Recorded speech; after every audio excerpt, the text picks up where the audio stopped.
Hi everyone, this is Sophia. வணக்கம். இன்றைக்கு நம்ம என்ன பார்க்க போகிறோன்னா, ஒரு simple signature salad, Sophia's signature salad. இதுக்கு என்ன தேவையான பொருள்லாம் பார்க்கலாமா? ஒரு can black beans, 1 can corn and red onion நல்லா கட் பண்ணிக்கணும். அதுக்கப்புறம் கொத்தமல்லி நல்லா கட் பண்ணிக்கணும். ஒரு ஆப்பிள் எடுத்துக்கோங்க, அதையும் நல்லா சின்னதாக கட் பண்ணிக்கோங்க. ட்ரெஸ்ஸிங்க்கு வந்து ஒரு க்ரீமி ட்ரெஸ்ஸிங் தான் நான் வந்து யூஸ் பண்ண போகிறேன். It's range. இப்போ எல்லா இடத்துலையுமே எல்லாமே கிடைக்குது.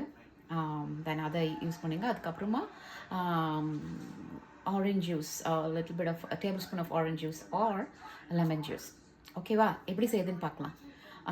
கார்ன் பீன்ஸை நல்லா கழுவி ஸ்ட்ரெயின் பண்ணி ஒரு பவுலில் போட்டுக்கோங்க. அதுக்கப்புறமா ரெட் ஆனியன்ஸ், வெங்காயத்தை போட்டுக்கோங்க. அதுக்கப்புறமா கட் பண்ணி வச்ச ஆப்பிள் போட்டுக்கோங்க. அதுக்கப்புறம் அந்த ஆரஞ்ச் ஜூஸ் ஆர் லெமன் ஜூஸை நல்லா ஸ்ப்ரிங்கிள் பண்ணி மிக்ஸ் பண்ணிவிட்டு பிரான்ச் ட்ரெஸ்ஸிங் எவ்வளோ தேவையோ அதுக்கு அவ்வளோ போட்டுக்கோங்க. போட்டுட்டு நல்லா மிக்ஸ் பண்ணி கார்னிஷ் வித் கொத்தமல்லி. ஓகேவா? இதை ட்ரை பண்ணி பாருங்கள், நிச்சயமாக உங்களுக்கு பிடிக்கும். ஓகேவா? பாய்.